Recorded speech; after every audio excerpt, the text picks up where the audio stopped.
I'm Gordon Johnson. Here with Thomas Harding, and we're talking about brain injury.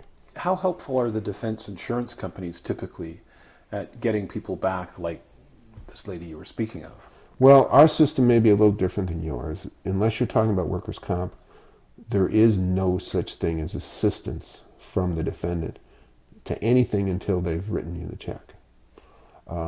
In fact, what they do is entirely counterproductive because they are rattling the psyche of our clients at every turn. Right. I don't have to tell you the effect of having somebody digging into your life, especially if you're trying to go back to work. And you may not want all of your coworkers to know that you have some disability.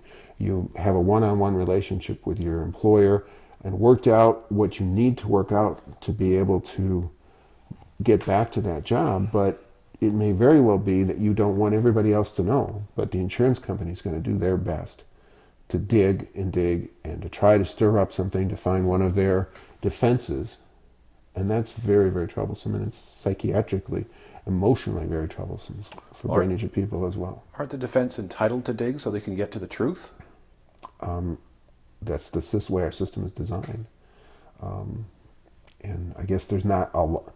I tell people when they decide whether they want to bring a lawsuit that this is the recourse of last resort. That if only if what they can recover is substantial enough to make their life different when we're done, is it worth doing? Because it is so difficult. It's like you get to choose two doors. One behind one is going back to the job you had and not making any claim that you lost your ability to work. And behind door two is what you might recover at the end of the lawsuit. Except to get to door two, you've got to walk down this long, years-long corridor, naked in front of the entire world, and share all of your secrets to have a chance to get behind what's door two. Which would you rather have, door one or door two? Of course, if door one has any possibility that you can get your life back, you will choose that.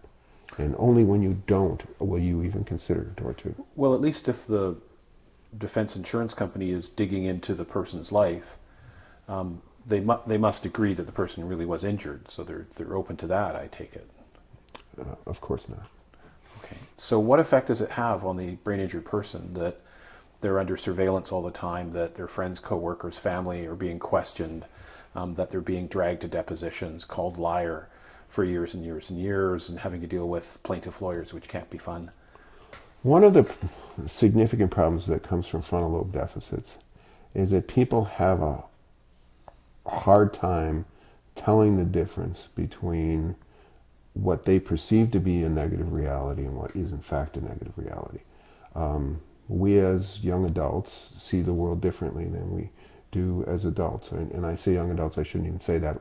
We as early teenagers see the world very differently as we do at 22 and 25.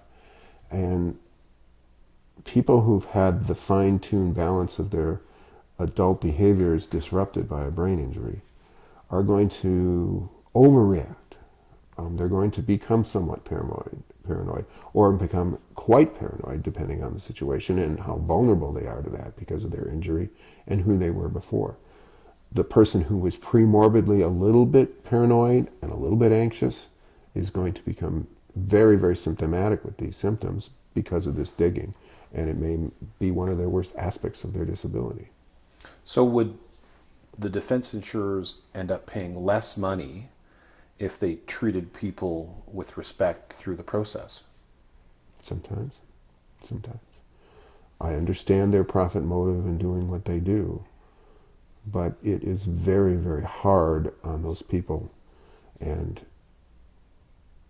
if a brain injured person has gone so far as to be in front of a jury and bearing their soul, they are really having problems, and they have definitely should be given all benefit of the doubt instead of that skepticism we've talked about earlier. Thank you.